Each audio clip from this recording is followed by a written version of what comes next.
São João Bosco, nascido na Itália em 1815, começou a ter sonhos vividos aos 9 anos, o que continuaria ao longo de sua vida. Um dos seus sonhos mais memoráveis e também uma das experiências mais aterrorizantes de sua vida envolveu uma visita ao inferno, da qual ele acordou com marcas de queimadura na palma da mão, após ter tocado a parede exterior do inferno. O seguinte é o relato do santo em suas próprias palavras.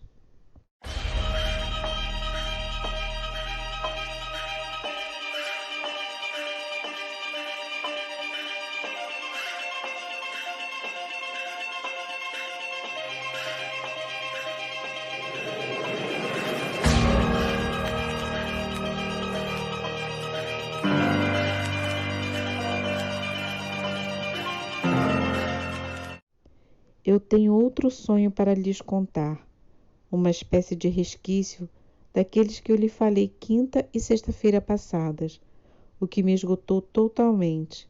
Os chame de sonhos ou o que você quiser. Passei todo o dia seguinte preocupado com a noite miserável que estava me aguardando, e quando chegou a noite, não queria ir para a cama. Então sentei-me à minha mesa navegando pelos livros até meia-noite. O simples pensamento de ter mais pesadelos me assustava. No entanto, com grande esforço, finalmente fui para a cama. Para que eu não adormecesse imediatamente e começasse a sonhar, coloquei meu travesseiro em pé na cabeceira da cama e praticamente me sentei, mas logo, com meu cansaço, simplesmente adormeci. Imediatamente, a mesma pessoa da noite anterior apareceu ao pé da minha cama. Levanta-se e me siga, disse ele. Pelo amor de Deus, protestei, deixe-me em paz, estou exausto, fui atormentado por uma dor de dente por vários dias e preciso de descanso. Além disso, pesadelos me desgastaram completamente. Eu disse isso porque a aparição desse homem sempre significava problemas, fadiga e terror para mim. Levanta-se, ele repetiu. Você não tem tempo a perder. Para onde você está me levando? Eu perguntei. Não importa, você verá. Ele me levou a uma planície extensa e sem limites, verdadeiramente um deserto sem vida, sem uma alma à vista, ou uma árvore, ou um riacho. A vegetação amarela e seca aumentava a desolação. Eu não tinha ideia de onde eu estava ou o que deveria fazer. Por um momento, perdi de vista o meu guia e temi que estivesse perdido, totalmente sozinho. Quando eu finalmente vi meu amigo vindo em minha direção, suspirei de alívio. Onde estou? Eu perguntei. Venha comigo e você descobrirá. Ele foi à frente e eu segui em silêncio, mas depois de uma longa e triste marcha, comecei a me preocupar se eu poderia atravessar o vasto campo, mesmo com minha dor de dente e minhas pernas inchadas. De repente, vi uma estrada à frente. Nós pegamos a estrada. Era bonita, amplamente e muitíssimo pavimentada. Ambos os lados estavam alinhados com magníficas cercas verdejantes enfeitadas com lindas flores. Rosas, especialmente, apareciam por toda a parte das folhas. À primeira vista, a estrada era nivelada e confortável, e então eu caminhei sem a menor suspeita, mas logo percebi que ela imperceptivelmente inclinada para baixo. Embora não tenha ficado íngreme, encontrei-me movendo tão rapidamente que senti que estava deslizando sem esforço pelo ar. Realmente, eu estava deslizando e quase não usava meus pés. Então, logo percebi que a viagem de volta seria muito longa e árdua. Como devemos voltar ao oratório? Perguntei com preocupação. Não se preocupe, Ele respondeu: o Todo-Poderoso quer que você vá. Ele que o conduz saberá como levá-lo de volta. A estrada continuava inclinada para baixo, enquanto continuávamos nosso caminho, cercado por margem de rosas e outras flores. Percebi que os meninos do oratório e muitos outros que não conhecia estavam me seguindo. De alguma forma, encontrei-me no meio deles. Enquanto eu estava olhando para eles, eu notei que às vezes um, às vezes outro, caíam no chão e eram instantaneamente arrastados por uma força invisível para uma queda assustadora, distantemente visível, que se inclinava para uma fornalha. O que faz cair esses meninos? Perguntei ao meu companheiro. Veja mais de perto, ele respondeu. Eu o fiz. As armadilhas estavam em todo lugar, algumas perto do chão, outras a nível dos olhos, mas todas bem escondidas. Ignorando seu perigo, muitos garotos foram pegos e tropeçaram. Eles se esparramaram pelo chão, pernas ao ar. Então, quando eles conseguiram voltar a ficar de pé, eles corriam de cabeça para baixo pelo caminho em direção ao abismo. Alguns ficaram presos pela cabeça, outros pelo pescoço, mãos, braços, pernas ou lados, e foram puxados para baixo instantaneamente. As armadilhas terrestres, bem como as teias de aranhas e quase invisíveis, pareciam muito frágeis e inofensivas. Ainda assim, para minha surpresa, todos os garotos que foram pegos caíram ao chão. Percebendo meu espanto, o guia observou. Você sabe o que é isso? Apenas uma fibra transparente, respondi. Nada, disse ele, simplesmente respeito humano. Ao ver que muitos meninos estavam sendo pegos nessas armadilhas, perguntei: por que tantos são pegos? Quem os puxa? Vá mais perto e você verá, ele me disse. Segui seu conselho, mas não vi nada de peculiar. Olhe mais perto, ele insistiu. Peguei uma das armadilhas e puxei. Eu imediatamente senti alguma resistência. Eu puxei mais forte, apenas para sentir que, ao invés de puxar o fio, eu estava sendo puxado para baixo. Não resisti e logo me encontrei na boca de uma caverna assustadora. Parei, não queria me aventurar naquela caverna profunda e novamente comecei a puxar o fio para mim. Ele cedeu um pouco, mas apenas depois de um grande esforço da minha parte. Continuei puxando e depois de um longo tempo surgiu um monstro enorme e terrível, agarrando uma corda a qual todas essas armadilhas estavam amarradas. Foi ele quem instantaneamente arrastou aqueles que foram apanhados nas armadilhas. Não vou tentar comparar minha força com a dele. Falei comigo mesmo. Eu certamente vou perder.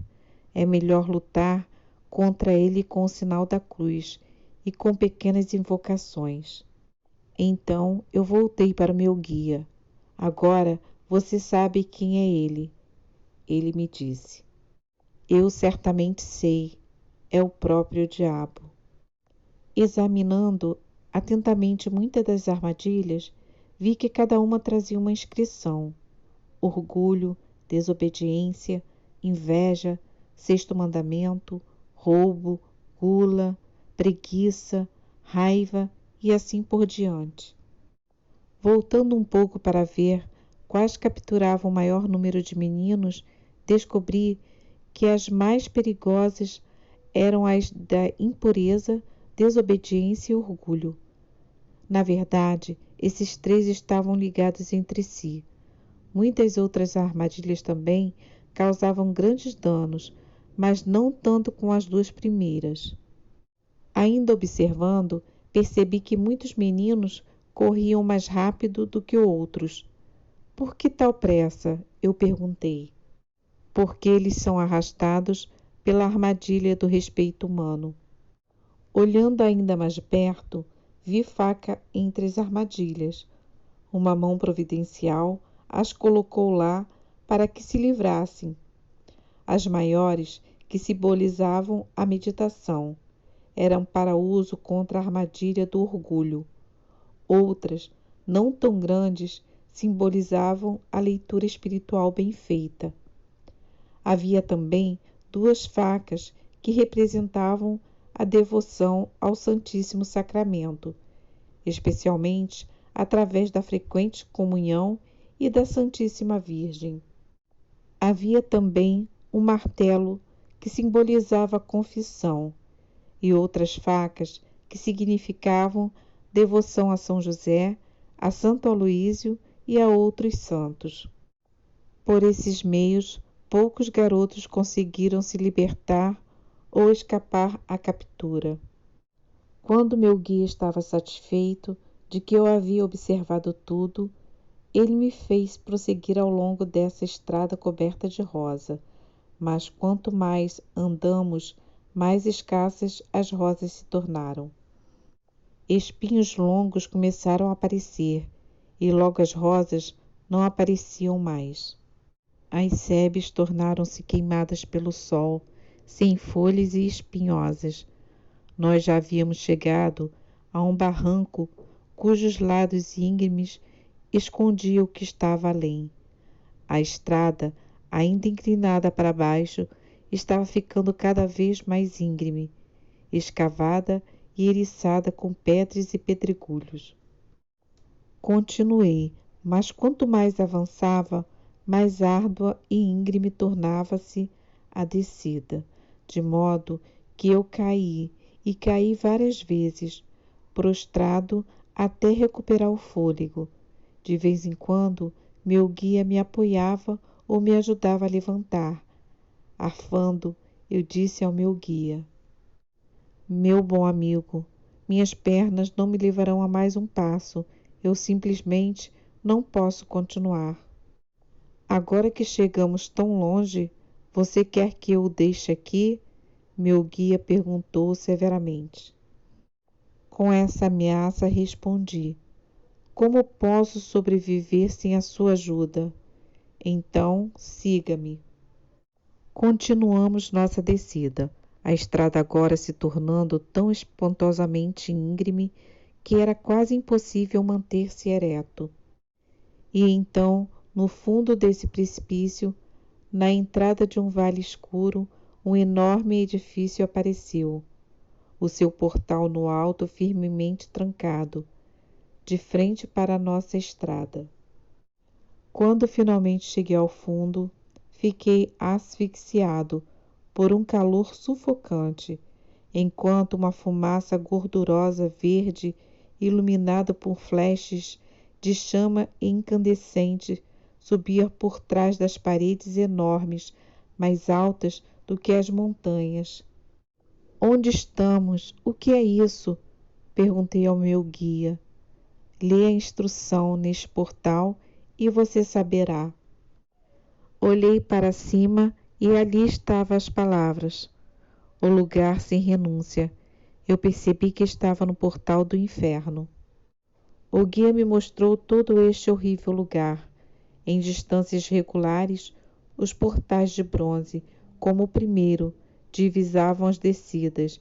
Em cada um existia uma inscrição como: malditos, apartem-se de mim para o fogo eterno, preparado para o diabo e seus anjos. Mateus 25, 41. De repente, o guia virou-se para mim. Chateado e assustado, ele me fez sinal para me afastar. Veja, ele disse. Olhei para cima assustado e vi ao longo alguém correndo pelo caminho a uma velocidade incontrolável. Fiquei de olho nele, tentando identificá-lo, e quando ele se aproximou, eu o reconheci como um dos meus meninos. Seus cabelos desgrenhados estavam em parte de pé na cabeça e parcialmente jogado de volta pelo vento. Seus braços estavam estendidos como se estivessem nadando na tentativa de não se afogar. Ele queria parar, mas não podia. Atravessando as pedras salientes, ele continuou caindo ainda mais rápido. Vamos ajudá-lo, vamos detê-lo, eu gritei, estendendo minhas mãos em um esforço vago para restringi-lo. Deixe-o em paz, respondeu o guia. Por quê? Você não sabe o quão terrível é a vingança de Deus? Você acha que pode conter alguém que está fugindo de sua justa ira? Enquanto isso, o jovem havia virado o olhar para trás na tentativa de ver se a ira de Deus continuava a persegui-lo.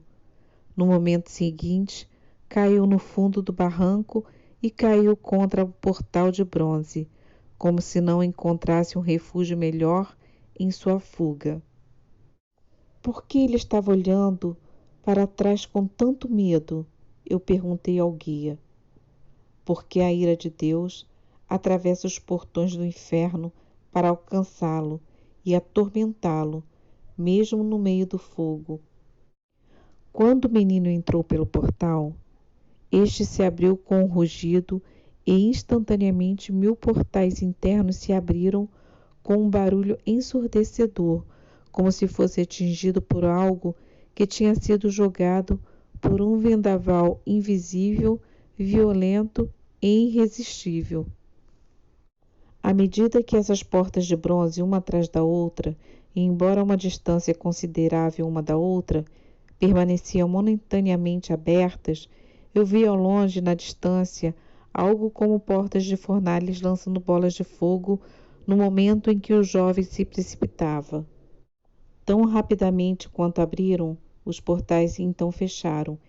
Tentei anotar o nome desse infeliz garoto, mas o guia me impediu. Espere, ele ordenou. Veja. 3 outros meninos nossos, gritando de terror, de braços estendidos, estavam rolando um atrás do outro como pedras maciças. Eu o reconheci no momento que eles atingiram os portões. Naquela fração de segundo, ele se abriu e os outros milhares também. Os 3 rapazes foram sugados para aquele corredor infinito, em meio a um grande eco, desbotado e infernal, e então os portais fecharam novamente. Em intervalos, muitos outros rapazes caíram atrás deles. Eu vi um menino desafortunado sendo empurrado para baixo da ladeira por um companheiro. Outros caíram sozinhos, ou com outros, de braços dados ou lado a lado. Cada um deles carregava o nome de seu pecado em sua testa. Eu continuei chamando-os, enquanto eles caíam, mas eles não me ouviram. Mais uma vez, os portais se abriram estranhamente e fecharam como um estrondo. Então, silêncio. Maus companheiros, maus livros e maus hábitos, disse meu guia, são os principais responsáveis por tantos eternamente perdidos. As armadilhas que eu tinha visto anteriormente estavam realmente arrastando os meninos para a ruína. Vendo tantos em perdição, eu gritei desconsoladamente. Se tantos de nossos meninos acabam assim, estamos trabalhando em vão. Como podemos evitar tais tragédias? Este é o estado atual deles, disse o meu guia, e é para aí que eles iriam se morressem agora. Naquele momento, um novo grupo de meninos apareceu e os portais abriram-se momentaneamente. Entremos, disse o guia. Eu me afastei em horror. Venha, insistiu meu guia. Você aprenderá muito. Nós entramos no corredor estreito e horrível e passamos por ele com uma velocidade relâmpago. As inscrições ameaçadoras brilhavam ameaçadoramente em todos os portais internos. O último abriu a um vasto e sombrio pátio com uma grande e incrivelmente ameaçadora entrada no extremo oposto. A partir daqui, disse ele, ninguém poderá ter um companheiro útil, um amigo reconfortante, um coração amoroso, um olhar compassivo ou uma palavra benevolente. Tudo isto acabou para sempre. Você quer apenas ver ou prefere experimente essas coisas você mesmo? Eu só quero ver, eu respondi. Então venha comigo. Meu amigo me levou arrastado, atravessou aquele portão em um corredor em cujo extremo distante estava em um deck de observação, fechado por um enorme e único painel de cristal que chegava do chão ao teto. Assim que atravessei o seu limite, senti um terror indescritível e não ousei dar outro passo. À minha frente eu podia ver algo como uma imensa caverna que gradualmente desaparecia em fundos recuos até as entranhas das montanhas. Tudo estava em chamas, mas não era um fogo terrestre com chamas saltitantes. Toda a caverna, paredes, teto, chão, ferro, pedra, madeira e carvão, tudo era um branco brilhante e a temperaturas de milhares de graus. No entanto, o incêndio não incinerava, não consumia. Eu simplesmente não consigo encontrar palavras para descrever o horror daquela caverna. Eu estava olhando com perplexidade quando um rapaz entrou correndo por um portão, aparentemente inconsciente de qualquer outra coisa. Ele emitia um grito aterrorizante, como alguém que estava prestes a cair em um caldeirão de bronze líquido, e caiu no centro da caverna.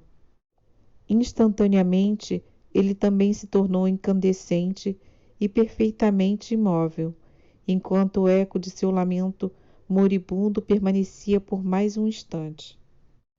Terrivelmente assustado, eu olhei para ele por um tempo. Ele parecia ser um dos meninos do oratório. Ele não é fulano? Perguntei ao meu guia. Sim, foi a resposta. Por que ele está tão quieto, tão incandescente? Você escolheu ver, ele respondeu. Fique satisfeito com isso, apenas continue olhando. Quando olhei novamente, outro garoto entrou na caverna a uma velocidade vertiginosa. Ele também era do oratório. Mais assustado do que nunca, perguntei ao meu guia: quando esses meninos estão correndo para esta caverna, eles não sabem para onde estão indo? Eles certamente sabem. Eles foram advertidos 1000 vezes, mas ainda assim optaram por se jogar ao fogo porque eles não detestam o pecado e têm preguiça em abandoná-lo. Além disso, eles desprezam e rejeitam os incessantes e misericordiosos convites de Deus para fazer penitência. Assim provocada, a divina justiça os persegue e os estimula para que não possam parar até chegarem a este lugar. Oh, quão miserável esses garotos infelizes devem se sentir ao saber que não têm mais nenhuma esperança, exclamei. Se você realmente quer saber sua loucura e fúria íntima, chegue um pouco mais perto, observou meu guia. Fui alguns passos para frente e vi que muitos desses pobres infelizes se espancavam furiosamente como cães loucos. Outros estavam arranhando seus próprios rostos e mãos, arrancando sua própria carne e jogando com toda a violência. Naquele momento, todo o teto da caverna tornou-se tão transparente como o cristal e revelou um pedaço do céu e seus companheiros radiantes seguros por toda a eternidade. Os pobres miseráveis, furiosos e ofegantes de inveja, queimavam de raiva porque haviam ridicularizados os justos em vida. Por que não ouço nada? Perguntei ao meu guia. Chegue mais perto, ele aconselhou. Pressionando minha orelha contra a janela de cristal, ouvi gritos e soluço, blasfêmias e xingamentos contra os santos. Foi um tumulto de vozes e gritos estridente e confuso.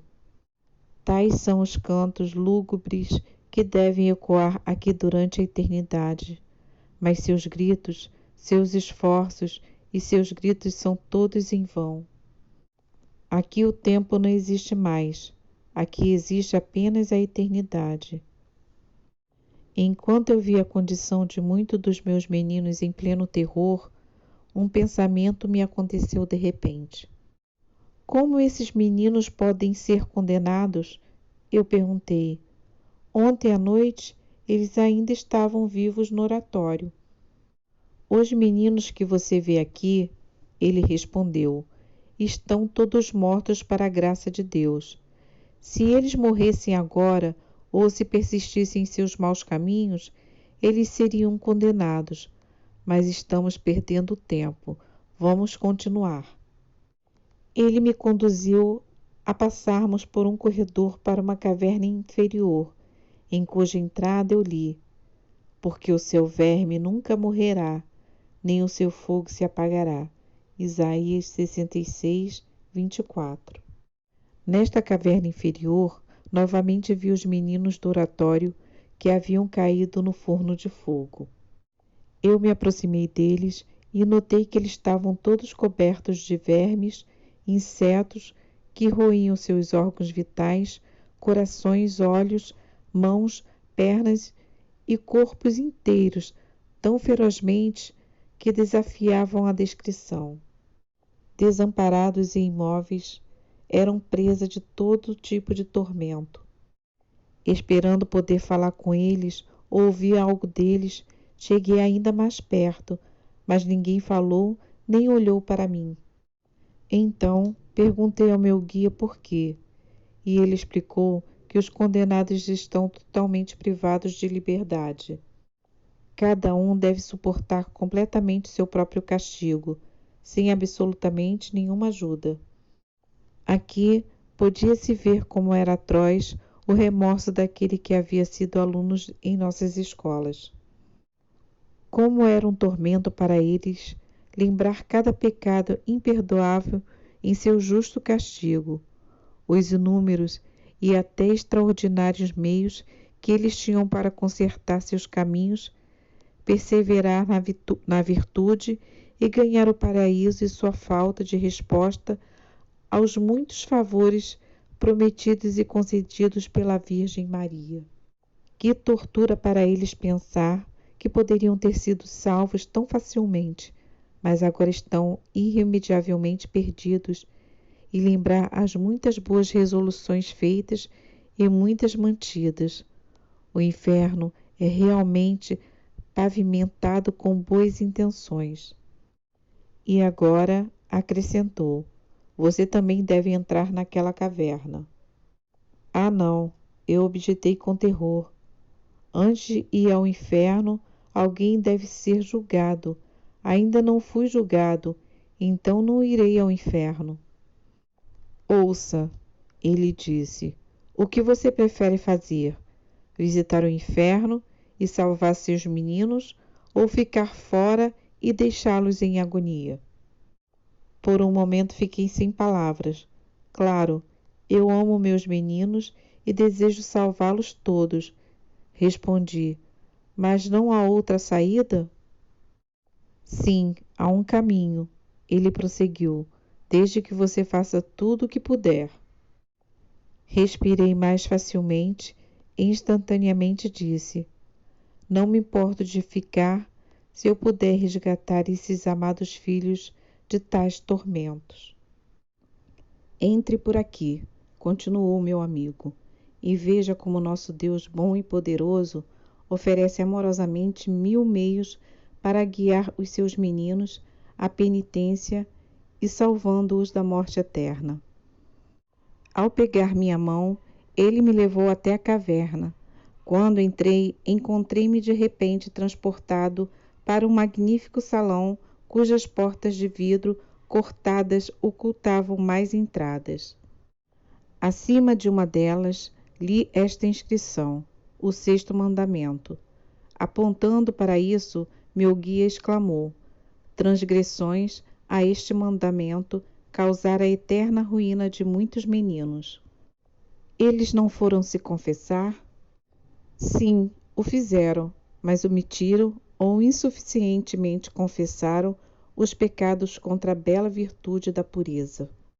Outros meninos podem ter caído neste pecado, mas em sua infantilidade e vergonha nunca confessaram ou fizeram isso de forma insuficiente. Outros não lamentavam real ou sinceramente em sua determinação de evitá-la no futuro. Havia mesmo alguns que, ao invés de examinar sua consciência, passaram seu tempo tentando descobrir a melhor forma de enganar seu confessor. Qualquer um que mora neste estado de espírito escolhe estar entre os condenados, e assim ele está condenado por toda a eternidade. Apenas aqueles que morrerem verdadeiramente arrependidos serão eternamente felizes. Agora, você quer ver por que nosso Deus misericordioso trouxe você aqui? Ele levantou a cortina e viu um grupo de meninos do oratório, todos conhecidos por mim, que estavam lá por causa deste pecado. Entre eles estavam alguns cuja conduta parecia ser boa. Agora você certamente me deixará anotar seus nomes para que eu possa avisá-los individualmente, exclamou. Não será necessário. Então, o que você sugere dizer a eles? Sempre pregue contra a imodesta. Tenha em mente que mesmo que você os corrigisse individualmente, eles prometeriam, mas nem sempre de coração. Para uma resolução firme, é preciso a graça de Deus, que não será negada a seus meninos se eles orarem. Deus manifesta o seu poder, especialmente por ser misericordioso e perdoador. Por sua parte, reze e faça sacrifícios.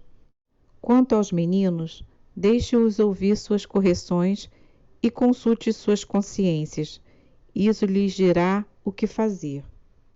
Posso mencionar todas essas coisas aos meus meninos?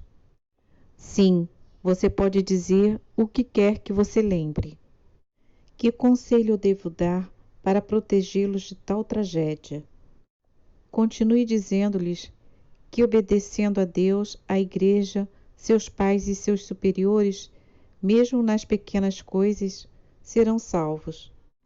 Avise-os contra a ociosidade. Diga-lhes que se mantenham ocupados em todos os momentos, para que o diabo não tenha chance para tentá-los. Inclinei a cabeça e prometi. Fraco pela consternação, eu só podia murmurar: obrigado por ter sido tão bom comigo. Agora me leve para fora daqui. Tudo bem, então venha comigo. Encorajadoramente, ele pegou minha mão e me levantou porque eu mal conseguia fazê-lo.